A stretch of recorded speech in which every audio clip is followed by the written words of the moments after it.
el doctor Pablo Moreno, integrante también de la Escuela de Ginecología Mínimamente Invasiva GEMIL, que somos los que estamos organizando con CIPSalud este curso. El doctor Pablo Moreno es un colega nuestro, él es ginecobstetra, trabaja muchos años en el Hospital María Auxiliadora del Ministerio de Salud. Él tiene mucha experiencia en cirugía laparoscópica, ha sido jefe del área de ginecología del Hospital de Salud Cailín por muchos años. También fue jefe del área del servicio de obstetricia en nuestro hospital muchos años. Actualmente él es médico asistencial y se desempeña recientemente coordinando todas las actividades académicas con los médicos residentes de nuestro hospital. Así que el doctor tiene mucha vocación por la parte académica y nos va a presentar dos temas. El primero de ellos es uno de los temas básicos que todos nosotros debemos comprender. No es un tema, como podríamos pensar muy superficialmente, relleno. Conocer el instrumental y el equipamiento en la laparoscopía es básico, es fundamental. El ginecólogo lidera el equipo y tiene que conocer todo acerca del instrumental y del equipamiento. No puede ser posible que en una cirugía, si falta un equipo o falta un instrumento, se tenga que suspender o se tenga que abrir la cirugía. Entonces, aprendimos la cirugía tradicional abierta, donde esto no es tan importante, esto es cuestión de la enfermera. Pero acá no, hay que cambiar el chip. Acá el ginecólogo debe conocer todo, porque la enfermera no lo va a conocer, son cosas muy modernas.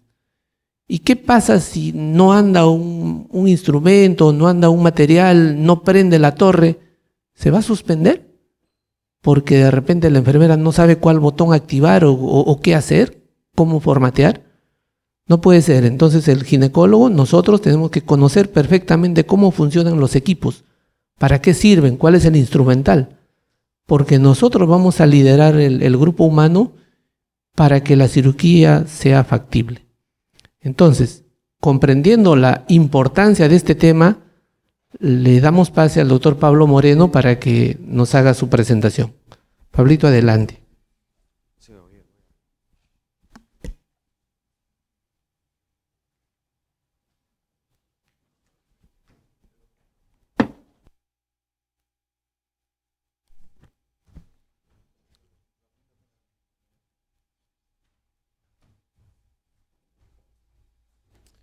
Muy bien, muchas gracias por la presentación.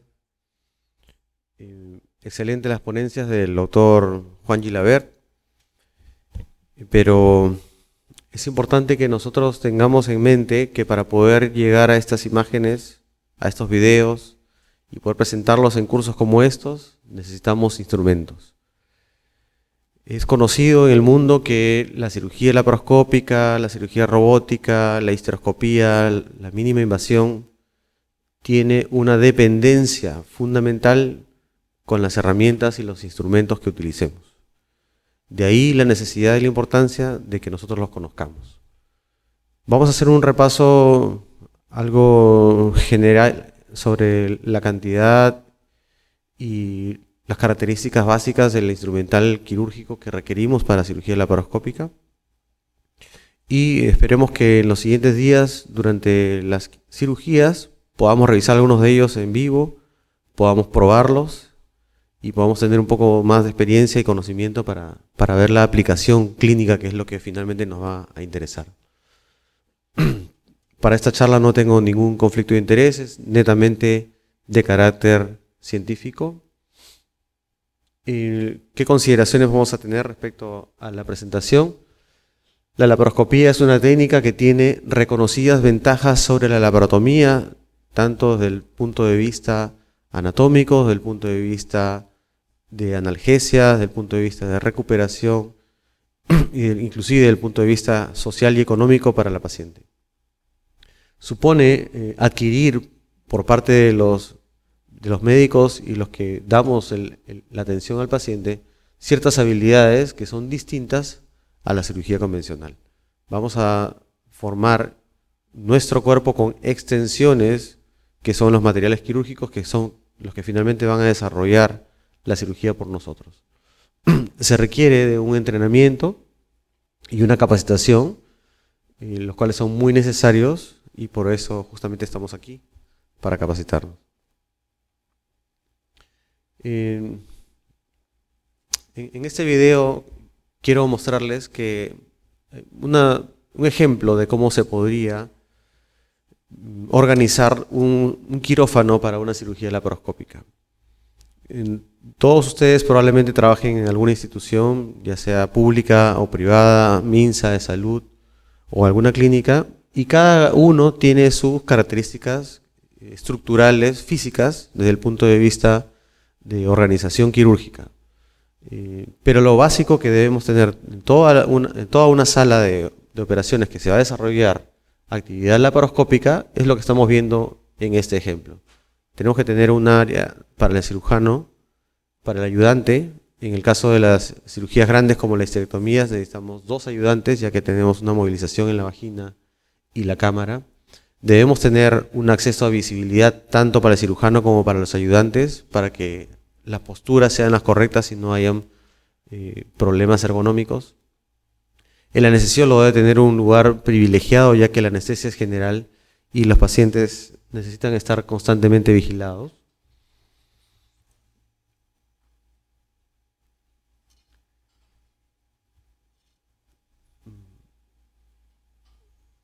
Y también es importante, lo vamos a ver en una charla posteriormente, la ubicación de los equipos para la altura de la mesa y la ubicación de los trocares para lo que es la ergonomía.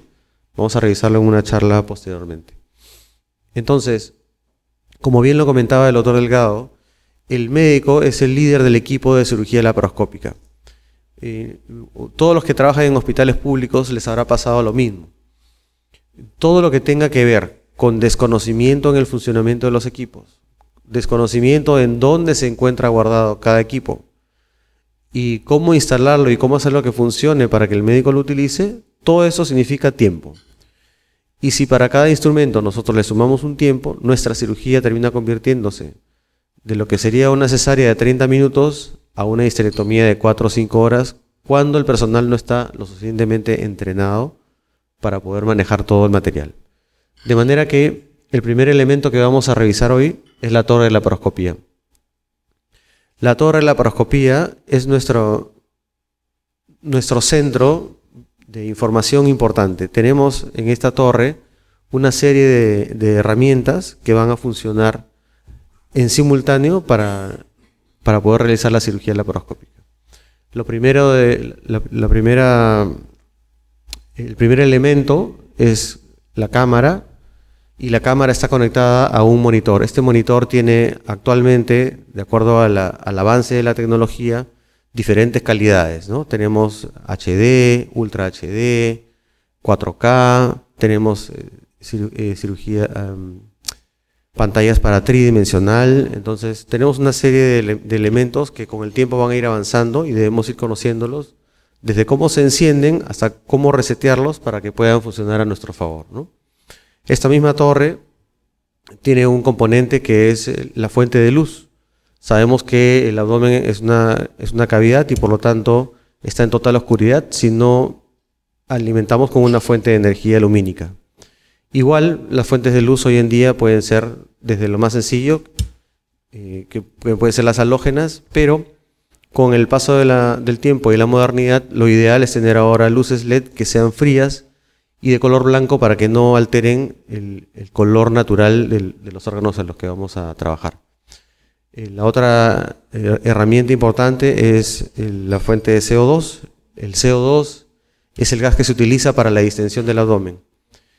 Esta fuente de CO2 tiene que tener hoy en día una adecuada instalación, porque son sistemas que tienen que tener un control. Lo vamos a ver más adelante. Porque no podemos permitir que el CO2 fluya sin ningún tipo de límite. Nosotros somos los que ponemos los límites, pero también los equipos deben tener sistemas de seguridad para evitar sobrepasarlos. Entonces, la distensión del abdomen El control de la presión es esencial. Normalmente en una cirugía laparoscópica estándar se maneja presiones entre 12 y 14 milímetros de mercurio. Necesitamos una fuente de origen del CO2, que en algunos centros grandes puede ser un empotrado, un CO2 empotrado, donde las torres o las fuentes contenedores de CO2 están por fuera del quirófano, o lo más común que vemos, que son los balones de CO2 que se encuentran dentro del mismo quirófano. Estos deben tener también un sistema de seguridad, cadenas y sellos adecuados, vigilados siempre por el personal de mantenimiento para evitar fugas. Los ajustes en la presión intraabdominal se hacen en los mismos equipos. Los equipos hoy en día modernos tienen formas de cómo manipular y colocar las medidas correctas de acuerdo a si el paciente es pediátrico, si el paciente es adulto, si necesitamos una presión mayor, necesitamos un flujo de mayor velocidad o de menor velocidad, y todo eso lo podemos hacer en el mismo centro de control, ¿no? Y también tenemos que estar vigilantes para que, sabemos que el CO2, si bien es cierto, es un gas inerte desde el punto de vista quirúrgico y va a evitar la inflamación y evitar quemaduras, sin embargo también puede ser un elemento de intoxicación para el paciente. Entonces la comunicación con el anestesiólogo es fundamental en este sentido. Vamos a algunos otros elementos.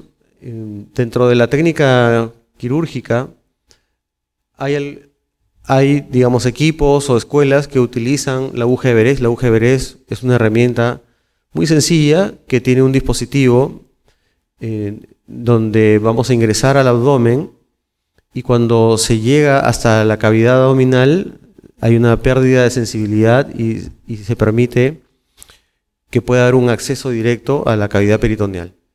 Este sistema es una de las formas más conocidas de insuflación del CO2. Entonces, al conectar la aguja al abdomen y al CO2, vamos a permitir una insuflación del abdomen, una distensión que nos va a permitir alejar la pared abdominal de las vísceras huecas y las vísceras nobles, y esto va a permitir un acceso, digamos, más seguro del instrumental.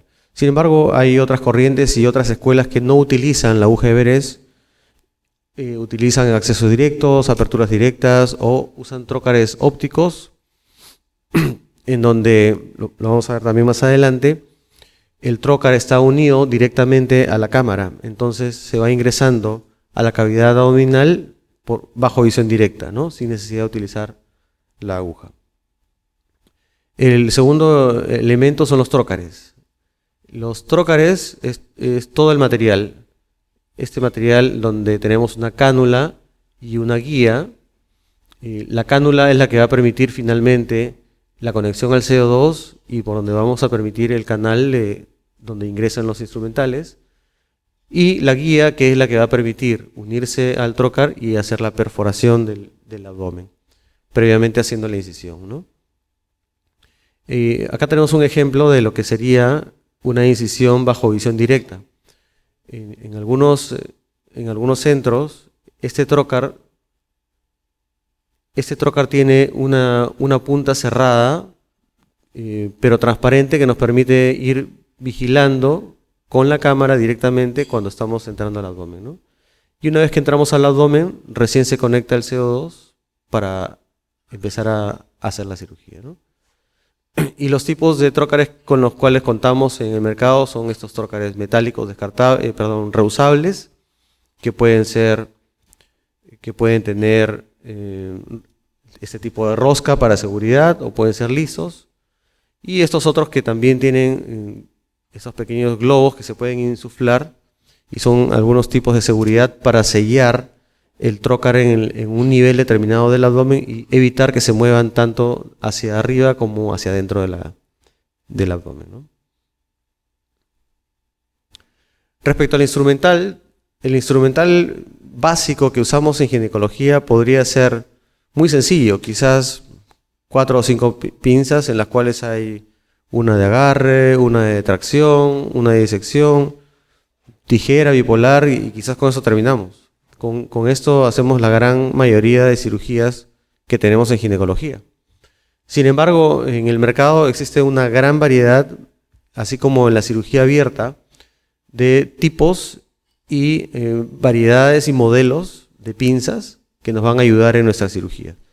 Cada hospital, cada centro quirúrgico organizado para cirugía laparoscópica debe tener su equipo de desarrollo donde decidan y definan, de acuerdo a la cantidad de cirugías, al tipo de cirugías que realizan, cuál es el instrumental que más le conviene tener. La mayoría de esos instrumentales hoy en día son reusables, se pueden usar durante varias oportunidades, pero siempre hay que tener un periodo, digamos, de utilización y una prevención en la reposición de los equipos para no tener que suspender cirugías cuando estas falten, ¿no?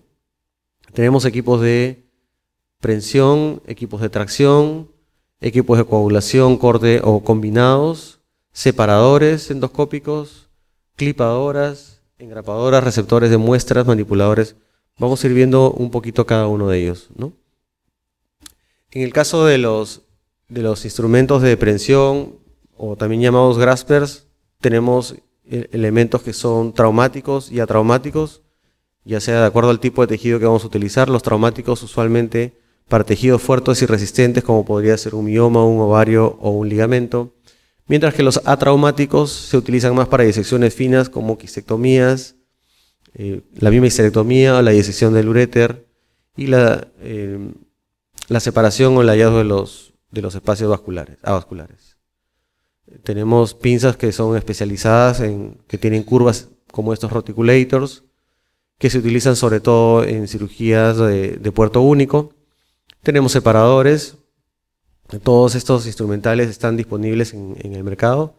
Algunos de ellos tienen cierto costo y, insisto, depende del equipo quirúrgico qué es lo que van a requerir y utilizar en sus cirugías para ver la necesidad de tenerlo entre sus herramientas, ¿no? Ahora, como todo en la ciencia va avanzando, antes cuando recién aparecieron las pinzas de laparoscopía, cada pinza se compraba en forma individual. Entonces teníamos que comprar una tijera que venía desarmada o de repente armada y no se podía desarmar ni intercambiar con ningún otro instrumental. Pero hoy en día ya tenemos una tecnología que es mucho más sencilla, inclusive entre marcas de competencia se pueden adaptar los mismos sistemas. ¿Qué quiere decir esto? Una pinza estándar tiene 3 partes. Tiene el mango, el eje y la punta. El mango, como ya lo vimos, es lo que va a ir a la mano del cirujano. El eje es la vaina, el alargador, que puede tener diferentes tamaños, dentro del cual va a ir insertada la punta o el insertor, que esa punta es la que va a variar finalmente para el tipo de cirugía que vamos a desarrollar. Entonces, si nosotros tenemos un mango y un eje que sea de buena calidad, la punta la podemos intercambiar en el mismo mango para hacer diferentes funciones. Obviamente, durante una misma cirugía no podemos estar desarmando una pinza y armar otra, porque eso significa, como decía al inicio, tiempo. Y por lo tanto, ahí es donde decía que el número de pinzas básico que hay que tener en un instrumental dependerá del centro quirúrgico y de la cirugía que se va a desarrollar. Entonces, las funciones que pueden tener las pinzas son de prensión, que son para sujetar los tejidos fuertemente. En el caso de estos, generalmente son dientes o tienen una superficie más rugosa y más gruesa o más tosca para poder sujetar fuertemente los tejidos. Los que son de tracción también, por ejemplo, para sujetar miomas o tejidos fuertes como fibrosis, o en el caso de la sutura de la cúpula vaginal, o en el caso de la sutura del miometrio después de una miomectomía, ¿no? En cambio, en las pinzas de disección son puntas que no tienen ganchos ni dientes, generalmente son curvadas porque las curvas son más anatómicas y podemos llegar a lugares un poco más alejados. Y las de corte, que varían de acuerdo al tipo de corte que se va a hacer. Si es un corte un poco más fino, como puede ser una Medsema o laparoscópica, o un corte más rudo, como podría ser una tijera para cortar hilos, ¿no? Y aquí lo que les decía, ¿no? Las puntas, estas son las puntas que pueden conectarse al eje de un mango de laparoscopía, de diferentes formas, tamaños, curvaturas, de acuerdo a lo que se necesite. Y aquí lo que les decía, ¿no? En una sola pinza, digamos, tecnológicamente, en una sola pinza se puede incluir todas las funciones que se requiere para una laparoscopía, ¿no? Tenemos el anillo para girar, la pinza puede girar hasta 360 grados. Tenemos las mandíbulas, que ya lo comentamos, pueden variar de acuerdo a la necesidad, traumáticas a traumáticas, intestinales con dientes o sin dientes. Y vean la facilidad con lo que se puede armar una pinza de laparoscopía hoy en día, ¿no? Se conecta la pinza al eje, se inserta y con un solo clic ya está armado. El mango tiene varias características también importantes, ¿no? Debe ser ergonómico, es importante que tenga este sistema de autoagarre o autoestáticos para evitar el cansancio de la mano del cirujano, pero que también se pueda desactivar cuando lo necesite, ¿no? Debe tener también esta conexión a la energía monopolar o bipolar al mismo tiempo, y también debe ser de diferentes tamaños, ¿no? Puede ser talla medium o talla L para que se adapte mejor a la mano del cirujano. Luego, respecto a los instrumentos de corte, vamos a revisar luego en el tema de energías, cuando vamos a utilizar corte con energía o sin energía. Nuestras pinzas pueden ser estas pinzas de área de superficie muy pequeña que concentran mucho mejor la energía, que son típicamente los instrumentos de corte para energía monopolar, ¿no? También tenemos corte frío o tijera fría, pero que hoy en día también se pueden asociar a energía monopolar o bipolar para tener un corte un poco más seguro y con menor sangrado. Respecto a la extracción de muestras, ya vimos un ejemplo de lo que es la extracción de miomas, en el caso de la miomectomía particularmente, y en algunos casos de histerectomía o algunos tumores ováricos, se puede hacer lo que se llama la morcelación. La morcelación es un sistema en el cual, lo vamos a ver en la cirugía, pero también en algunos videos, se fracciona el tumor en stripes, en tiras, que puedan ser fácilmente extraídas a través de la cánula del trocar, ¿no? Estos sistemas pueden ser de tipo eléctrico, electromecánico, mecánico también. Los eléctricos son de última generación y pueden ser con cables y también sin cables. Podría ser de repente un poco lento porque el corte no es tan veloz, pero hay que tener esto como herramienta de mucha utilidad. Y esto nos evita tener que usar la morcelación mecánica o abrir, aperturas del abdomen un poco más amplias de las que ya teníamos. Y también tenemos este sistema de endobolsas que nos aseguran que la integridad del tejido que hagamos de sacar vaya completamente en la bolsa y no se quede disperso dentro de la cavidad abdominal, ¿no? Respecto a los instrumentos de sutura, ya lo mencionó el doctor Guilaber también, es imperativo que todo cirujano laparoscópico entrene suturas. Y para eso también existen una variedad de formas y modelos de portaagujas laparoscópicos, ¿no? Estos necesitan tener mucha fuerza porque a veces hay que suturar tejidos bastante resistentes, como el caso de la histerorrafia después de una miomectomía. Y también pueden ser ergonómicos con curvaturas o sin curvaturas. Eso también dependerá de cómo se adapte el cirujano para ello, ¿no? Tenemos otras herramientas como los manipuladores uterinos. En este caso tenemos dos ejemplos, el Rumi y el Clermont-Ferrand, que tienen, además del tip que ingresa dentro de la cavidad uterina, tiene una copa que nos permite delinear el fondo vaginal y definir el límite entre la vagina y el cuello del útero, ¿no?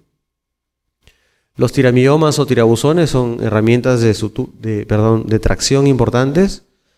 Ya lo vamos a ver también en las cirugías, en los ejemplos, que se insertan dentro del mioma como si fuera un sacacorchos, y eso nos permite traccionar el mioma fuertemente en diferentes direcciones.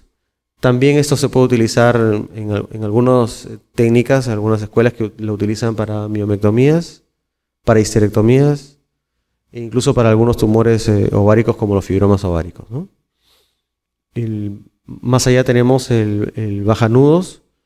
Vimos que el doctor Ilabel utiliza mucho los nudos extracorpóreos y para llegar a que el nudo baje hasta la posición final necesitamos estos instrumentos en donde el hilo va a correr a través de la punta del bajanudos y llegar a donde debe llegar y hacer el ajuste requerido, ¿no?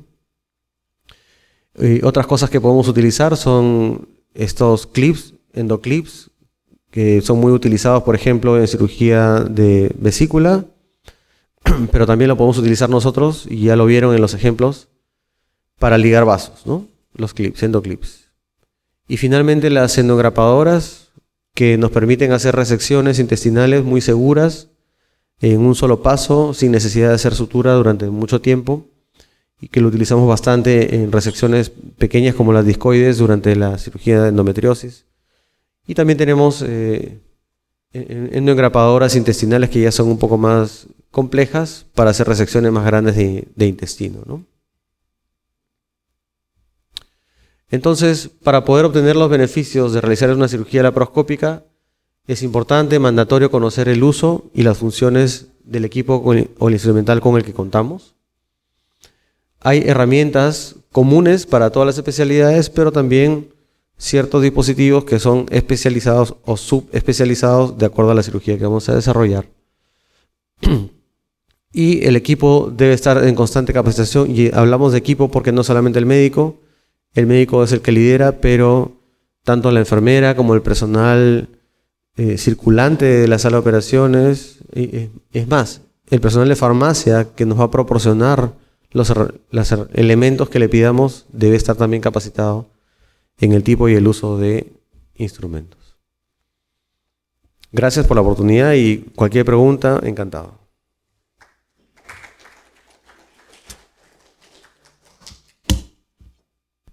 ¿Alguna pregunta? Yo creo que aprovechemos que somos pocos para que sea más que un curso, un diálogo. Y todas las dudas que tengamos las planteamos. Estamos para Sí, buenos días. En relación a la óptica, para usted, ¿cuál es la mejor? Porque siempre preguntan, ¿o la 0 o la de 30? Bien. Respecto a las ópticas, tenemos varios tipos, ¿no? Tenemos óptica de 0 grados, de 30 grados, de 45 grados. Lo que hace esto es permitirnos accesos a diferentes localizaciones o lugares en mejor ubicación. En cirugía ginecológica estándar, con la óptica de 0 y con la óptica de 30 se puede trabajar muy bien, es suficiente. Sin embargo, hay cirugías como en miomas muy grandes o úteros muy grandes para hacer histerectomías, y llegar a los lugares profundos y a los espacios pequeños se requieren ópticas de mayor angulación, sobre todo la de 30 grados. Nosotros utilizamos ambas. En el hospital utilizamos la de 0 grados para cirugías sencillas, y para cirugías complejas la de 30 grados. En realidad no hay una mejor. Y nuestro invitado, que es el doctor Dionisi, utiliza más la de 0 grados casi para todas sus cirugías, inclusive para endometriosis. Yo creo que es un tema tanto de poder adquisitivo de la institución como de entrenamiento del equipo, ¿no? Si se puede contar con las dos, es ideal. Un pequeño aporte de repente al respecto, doctor. Yo creo que mucho más fácil resulta, cuando estamos empezando, ubicarse dentro de la cavidad abdominal con la óptica de 0 grados. Es más fácil porque tenemos una visión más directa, más frontal de la pelvis. Entonces, esto también nos da el chance, la óptica de 0 grados, de que el ayudante me puede llevar con la mano izquierda la óptica y con la mano derecha me ayuda con una pinza en un trocar. En cambio, si yo uso una óptica de 30 grados, el ayudante se va a complicar porque va a tener la óptica de 30 grados en su mano izquierda, y esa óptica es un poco especial porque no mira de frente, está mirando a un costado, a donde están los 30 grados. Y cuando quieran mirar al otro costado, mi ayudante tiene que dejar su mano derecha de ayudarme para hacer el movimiento de la cámara. Se va a complicar mi ayudante. Entonces, si trabajo con óptica de 0 grados, me da chance a que mi ayudante me haga la cámara y me ayude. Pero si trabajo con óptica de 30, tengo que tener a alguien especialmente solo para la cámara. Tendría que tener a alguien solo para la cámara, aparte de mi ayudante, para que me pueda ayudar bien. Luego, si las cirugías son más o menos simples, con óptica de 0 vamos bien. Pero ya para cirugías más complejas como úteros grandes, etc., necesitamos la de 30 para entrar de costado a mirar los espacios, ¿no? Ese sería mi consejo, ¿no? Los que estamos empezando, no complicarse la óptica de 0. Si ya estamos más avanzados y queremos hacer cosas más avanzadas, hay que usar la de 30. ¿Alguna otra pregunta, chicos?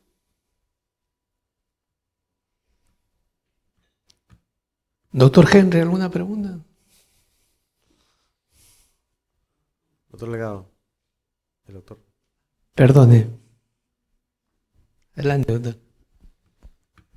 Sí, en relación a las pinzas de agarre, las Grasper, a veces uno muerde y a la hora que tracciona, por ejemplo, redondo, lo tracciona y la pinza a veces no agarra bien y se suelta. ¿Qué pinza sería la más apropiada para que no se suelte y que tenga buen agarre? Sí, bueno, el término grasper es un término americano que significa sujetar. Y por lo tanto, todas las pinzas para sujetar tejidos, ya sean traumáticas o atraumáticas, son graspers. Claro, ya el mercado a cada una de ellas le puede poner un nombre, vamos a decir, un ejemplo, la Maryland. Entonces, si lo que queremos es coger bien un tejido, debe ser una pinza traumática, que quiere decir que tiene dientes, surcos un poco más profundos, y generalmente no tiene el orificio central. Esas son las pinzas que tienen mejor agarre, van bien para ligamentos. Por ejemplo, el ligamento redondo, el uterosacro quizás no tanto, salvo que esté muy engrosado por la enfermedad. Pero sí, para la mayoría el infundíbulo, por ejemplo, preferimos utilizar atraumáticas porque tiene vasos sanguíneos que podríamos lesionarlos, ¿no?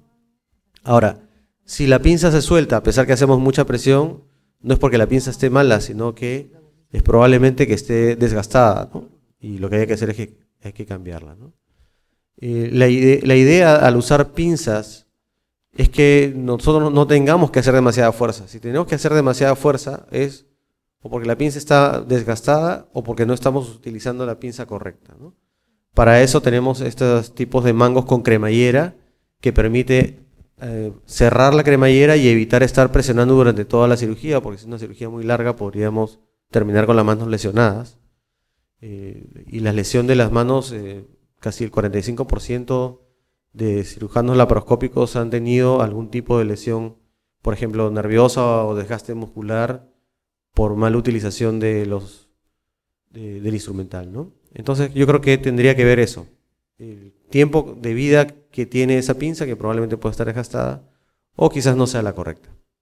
Las pinzas atraumáticas, como por ejemplo para levantar peritoneo de forma más delicada o para separar intestino sin dañarlo, son las pinzas que generalmente tienen un orificio al medio y los surcos o dientes son mucho más finos, más pequeños, ¿no? Más o menos es para diferenciarlas. Gracias.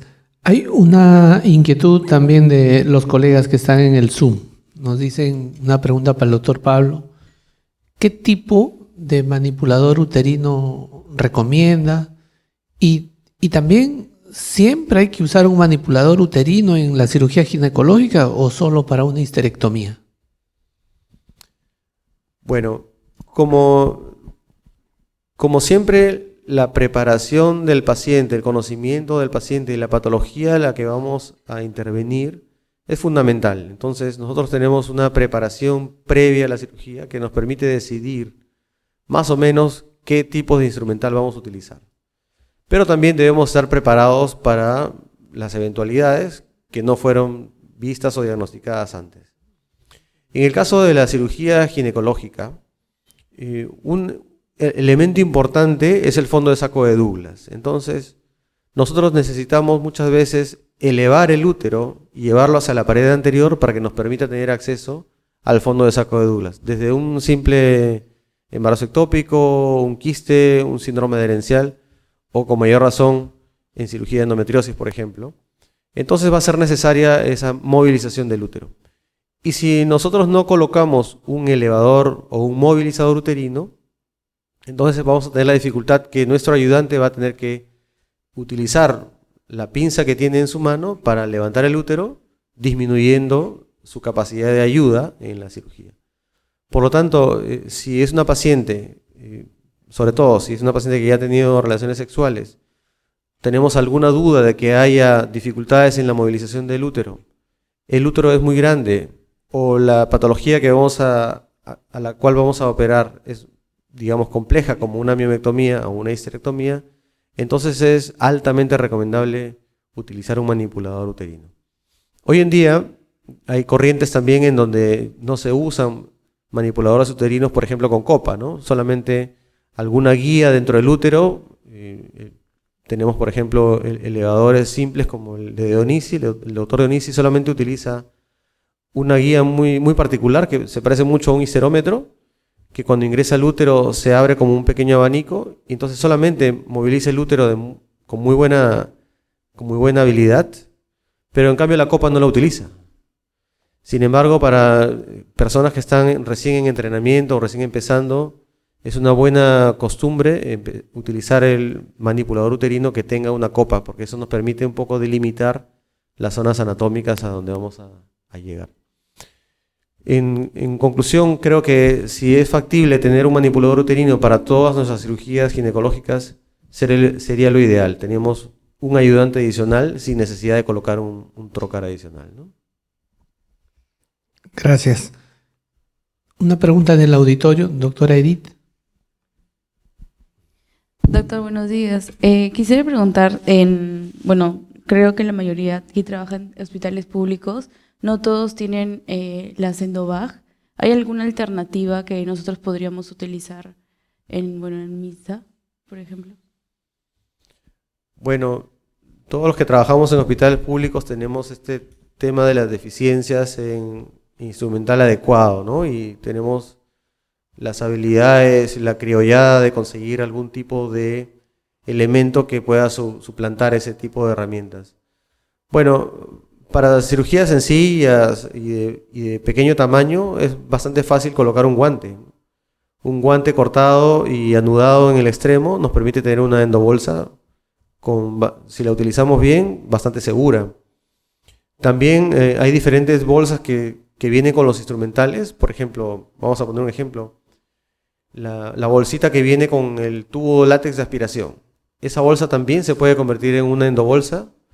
Inclusive hay videos, tutoriales en donde se puede hacer una pequeña jareta en el borde de la bolsa y inventarnos una endobag.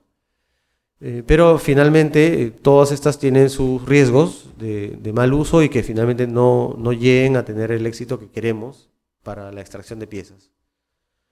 Lo ideal sería tener la posibilidad de los endobag o endocatch, que en el mercado se venden dependiendo del laboratorio o del proveedor, entre 300 y 400 soles, hablamos de $100 cada bolsa, y estas bolsas no son reutilizables. Entonces eso eleva un poco las cirugías. Sin embargo, hay que pensar en la calidad del paciente y por lo tanto ya es un tema de gestión que la institución se encargue de proveernos de ese tipo de herramientas, ¿no? Es lo ideal. Gracias, doctor Pablo.